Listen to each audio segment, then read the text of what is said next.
Assalamu alaikum students of grade 5. मैं हूँ आपकी science teacher Saba and we're studying chapter number 2 about the animal world. So the animal world में basically हमने अभी तक बात की है mainly दो classifications की. उनमें आते हैं vertebrates और invertebrates.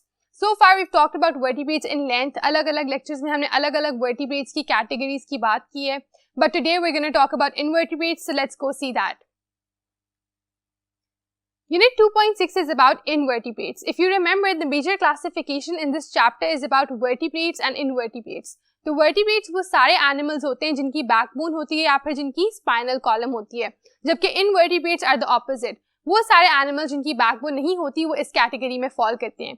Vertebrates की जब हम बात कर रहे थे तो हमने काफी in length discuss किया mammals को, reptiles को, birds को, fish को and so on, right? Amphibians as well. क्यों? क्योंकि वो सारी categories थी vertebrates की. Now what we're going to talk about is invertebrates. Invertebrates में आप notice करोगे कि चीजों के बारे में हमने उतनी ज्यादा information नहीं दी हुई, because these are relatively smaller animals, relatively less prominent animals. However, they are equally important. तो आपको गौर से सुनना होगा, इनकी different types को understand करना होगा, और फिर you should be able to differentiate कि अच्छा ये वाली जो type of invertebrate है, it is different from the other because of this reason. तो आइए start करते हैं. The first thing that we will be talking about is mollusks. Mollusks. Some live in land, most live in water. तो एक category जो invertebrates में आती है वो आती है मॉलस्क की कैटेगरी. इनकी खसूसियत ये होती है कि कुछ जो हैं वो लैंड पे रहते हैं जबकि ज्यादातर पानी में रहते हैं. And they all kind of look similar. ठीक है, अगर आप देखें इनकी एग्जांपल्स को, इसमें आते हैं octopuses. Do you know what an octopus is? जिसकी 8 लेग्स होती हैं. You can also see the image attached here. So an octopus is an example of a mollusc. ये इस कैटेगरी में फॉल करते हैं. ऑब्वियसली ऑक्टोपस जो है वो पानी में रहता है या लैंड पे? वेरी गुड, वो पानी में रहता है. Moving on, there's also snails. Snails से आप सब वाकिफ होंगे. Snails जो गार्डन में आपको नजर आती हैं, उनका शेल होता है, वो भी क्या है? वो है mollusks. And again, both of these animals do not have a backbone, whereas all the animals that we discussed previously, उन सब की backbone थी. ठीक है, उसके बाद oysters भी एक sea animal है, and again they also do not have a backbone and they fall in the category of invertebrates. लेकिन to be more specific, वो आते हैं mollusks की category में. And lastly, clams. Clams भी example हैं आपके mollusks की. तो the first category that we have just talked about is what? It's mollusks. और फिर हमने इसकी 4 examples की बात कर ली. Octopuses, snails, oysters and clams. They are all animals that some of them live on land while most of them live in water. Now we can proceed to the second type of invertebrates. Over here we have the second type of invertebrates ताकि आप understand कर सको कि invertebrates की भी अलग अलग classifications हैं. दूसरी type क्या है? वो है sponges. Sponges basically sponge जो नाम निकला है वो उसी तरह से निकला है जो word का meaning होता है. They're kind of soft, they're kind of spongy. और उनकी जो यहाँ पर characteristics लिखी हुई है वो पढ़ने के बाद आप understand करोगे और आसानी से identify कर पाओगे कि अच्छा ये जो animal है ये sponge है. Okay? So let's start. सबसे पहले है simplest form of animals. जो sponge होता है वो सबसे simple form होती है animal की, यानी इसमें सबसे कम complex body structure है. जो भी आपका एनिमल इस कैटेगरी में फॉल करता है, स्पंज की कैटेगरी में फॉल करता है, उसकी बॉडी का जो स्ट्रक्चर है, जो उसकी बॉडी की फॉर्मेशन है, वो नहायत ही सिंपल है, सादा है, उसमें कोई भी कॉम्प्लिकेटेड चीजें नहीं है. इसकी एग्जांपल ये है कि देखें उसमें ना ही एक नर्वस सिस्टम है और ना ही कोई मसल्स हैं. सो इफ यू रिमेंबर, इंसान और बाकी सारे एनिमल्स में क्या चीज एक बहुत ज्यादा प्रोमिनेंट होती है? Nervous system. जो आपका ब्रेन का पूरा कोऑर्डिनेशन सिस्टम होता है, आपका ब्रेन कैसे आपके बॉडी पार्ट्स को मैसेजेस पहुंचाता है, वो सब आपके नर्वस सिस्टम में फॉल करता है. And over here we are saying कि इन एनिमल्स का नर्वस सिस्टम होता ही नहीं है. तो ऑब्वियसली वो कितने सिंपल होंगे क्योंकि उनका ना कोई ब्रेन है, ना कोई नर्व्स है, ना उनके ब्रेन से कोई सिग्नल्स उनकी बॉडी को जाते हैं, and otherwise also. So they also do not have any muscles. They have a very simple body. बस स्पंज की तरह उनकी बॉडी होती है. ठीक है, it's very soft and that is it. They do not have a nervous system, they do not have muscles. आगे देखिए, can not move on their own. Obviously क्योंकि ना उनके मसल्स हैं, ना उनका नर्वस सिस्टम है, तो वो खुद से मूव नहीं कर पाते. एंड फिर क्या होता है? Most live on the sea floor. They can not even hunt for food. Now what we are saying is कि क्योंकि उनके ना मसल्स हैं, ना उनका नर्वस सिस्टम है, तो होता क्या है? वो खुद से मूव नहीं कर पाते. और वो कहाँ होते हैं? वो फिर होते हैं सी के फ्लोर पे, यानी समंदर की जो बेस होती है, जमीन होती है, वहां पर ये ज्यादातर पाए जाते हैं. और क्या ये मूव कर सकते हैं? नहीं, ये बिल्कुल भी मूव नहीं कर पाते. इनकी लेग्स इस तरह से नहीं है. They're just a form of sponge. तो होता यह है कि फिर वो ना ही अपने खाने को ढूंढ सकते हैं, राइट? क्योंकि अगर एक एनिमल के पास, एक बीइंग के पास नर्वस सिस्टम ही नहीं है, मसल्स ही नहीं है, वो मूव नहीं कर सकता, वो चीजों को अंडरस्टैंड नहीं कर सकता, इंटरप्रेट नहीं कर सकता, तो वो अपना खाना किस तरह से तलाश करेगा? लिहाजा ये जो है ये अपना खाना तलाश नहीं करते. ये फिर क्या करते हैं? Instead they rely on water that flows in through tiny holes. तो वो क्या करते हैं, वो पानी पे डिपेंड करते हैं, जो पानी फ्लो करता है उनकी बॉडी के अंदर। अब उनकी बॉडी के अंदर क्योंकि वो बिल्कुल एक स्पंज की तरह है, स्पंज अगर आपको पता हो, आपने कभी देखा हो, जो सबसे कॉमन फॉर्म ऑफ स्पंज आप देखते हो वो होता है जो बर्तन धोने के लिए इस्तेमाल होता है। तो स्पंज में छोटे छोटे होल्स होते हैं, बहुत ही सॉफ्ट सा स्ट्रक्चर होता है, इसमें टाइनी होल्स होते हैं जिसकी मदद से अब ये जो एनिमल्स हैं इनके अंदर वो होल्स ये काम करते हैं कि वो पानी को उनके अंदर आने देते हैं, और यही उनकी खुराक है, यही उनका सब कुछ है। तो उनकी बॉडी के अंदर ऐसे होल्स हैं जो पानी को एंटर होने दे रहे हैं, और फिर उनमें क्या है, water contains oxygen and nourishment for them. तो उस पानी के अंदर ही उनके लिए ऑक्सीजन है, उस पानी के अंदर ही उनके लिए नशोनुमा है, और उस पानी की मदद से फिर वो ग्रो करते हैं और सर्वाइव करते हैं। So what are these animals doing?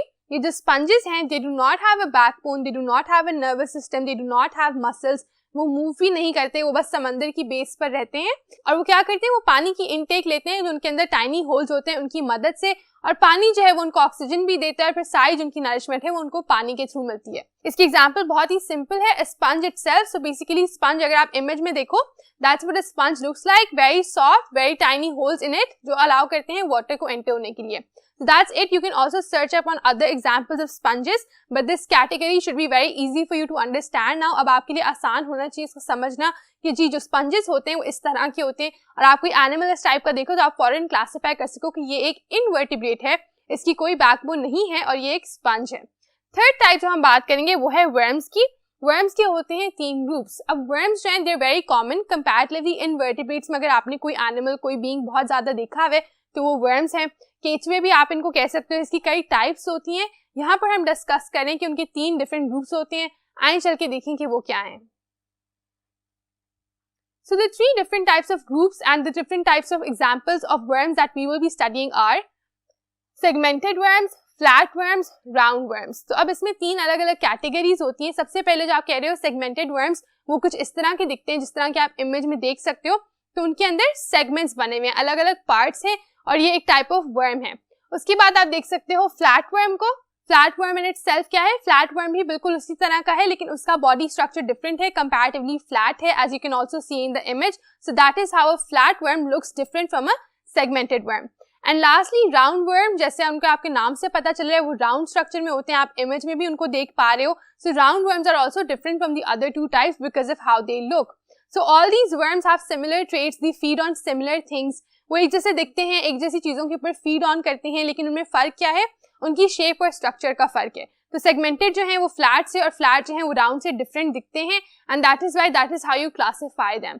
और ये सब क्या है, ये सब अगेन वर्म्स तो हैं ही, लेकिन साथ इनवर्टिब्रेट्स भी हैं। और उसकी वजह क्या है, उसकी वजह यह है कि इनकी भी बैकबोन नहीं है, और जिस भी एनिमल की बैकबोन नहीं है वो इनवर्टिब्रेट है। और इनको देख के आपको समझ आ जानी चाहिए कि इनकी बॉडी का भी कोई फाइन स्ट्रक्चर नहीं होता। They do not have hands और legs, they just have a very elongated space of body. और उसमें क्या होता है, उसमें फिर उनकी बैकबोन एग्जिस्ट नहीं करती, they just crawl their way from one place to another.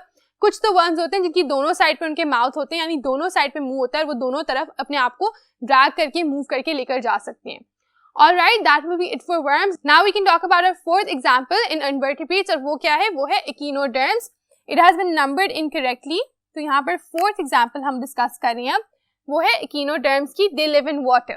So echinoderms भी a type of invertebrate हैं that live in water, और उनकी examples क्या हैं, starfish and sea urchin। starfish से आप सब familiar हो गए, they are fish that looks like a star, और sea urchin आप image में देखकर recognize कर सकते हो। Maybe some of you have also seen images of those in different books, in different categories, right? तो ये एनिमल्स जो हैं ये फॉल करते हैं echinoderms की क्लासिफिकेशन में, और ये जो होते हैं ये पानी के अंदर रहते हैं, और इनका बॉडी स्ट्रक्चर भी मुख्तलिफ होता है बाकी ऑर्गेनिज्म से। जब आप सीनियर क्लासेस में जाओगे आप अंडरस्टैंड करोगे कि echinoderms में और क्या क्या खसूसियात होती हैं जिनकी वजह से हम इनको एक अलग ग्रुप में डालते हैं। But if you look at a starfish और if you look at a sea urchin, तो आपके लिए मुश्किल नहीं होना चाहिए पहचानना कि हाँ इसकी बैकबोन नहीं है, it does look like an invertebrate. Now we can talk about the last type that we will be discussing today, जो कि है स्नाइडेरियंस की। सी को आप साइलेंट भी कर सकते हो, नाइडेरियन, बट अलग एक्सेंट्स होते हैं, so that's up to you. They live in water, have a bag like body with tentacles. तो अब ये जो एनिमल्स हैं ये कहाँ रहते हैं, ये पानी में रहते हैं। बाकी सारे इन्वर्टिब्रेट्स भी तकरीबन ज्यादातर पानी में ही रहते हैं। और उसके बाद हम कह रहे हैं कि उनकी बॉडी जो है वो एक बैग लाइक स्ट्रक्चर है, ऐसा लगता है जैसे कोई बैग है, और फिर उसके ऊपर क्या है, tentacles. Tentacles are basically their weapon, वो उसको यूज करते हैं अपना खाना पकड़ने के लिए। जैसे हमारे हाथ होते हैं, इस तरह के ऑर्गेनिज्म के टेंटिकल्स होते हैं जिनसे वो मूव अराउंड करते हैं। आए आगे चले। Over here we have some example of cnidarians. Cnidarians की examples में हम देख सकते हैं jellyfish और coral. Coral भी एक living being है और jellyfish को भी आप काफी अच्छे तरीके से वाकिफ होगे.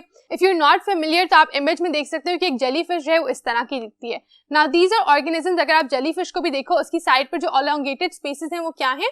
वो उसके टेंटिकल्स हैं और वो उससे अपना खाना ग्रास्प करती है, अपना शिकार करती है, अपने आप को सेफ रखती है, अपने आप को प्रोटेक्ट करती है. सो that is what a jellyfish looks like. और जेलीफिश किस कैटेगरी में फॉल कर रही है? जेलीफिश फॉल कर रही है आपके नाइडेरियंस की कैटेगरी में. And again that is an invertebrate. Now we can see कि आप जेलीफिश के बारे में जब बात कर रहे हो तो यहाँ पर एक बहुत ही इंटरेस्टिंग फैक्ट लिखा हुआ है. The box jellyfish is the deadliest jellyfish because each of its tentacles have 1 million poisonous needle like spines. क्या कह रहे हैं? वो कह रहे हैं कि जो आपकी एक बॉक्स जेलीफिश होती है, एक टाइप ऑफ जेलीफिश है. तो ये जेलीफिश हमने पढ़ लिया, उसकी भी एक टाइप है बॉक्स जेलीफिश. और वो क्या करती है? वो बहुत ज्यादा डेडली जेलीफिश है, वो बहुत ज्यादा खतरनाक है. उसकी वजह ये कि उसके हर टेंटिकल के ऊपर तकरीबन 1 million यानी 10 lakh poisonous needle like spines हैं. जहरीली स्पाइन्स हैं, नीडल लाइक सुई जैसी. You all know what a needle looks like.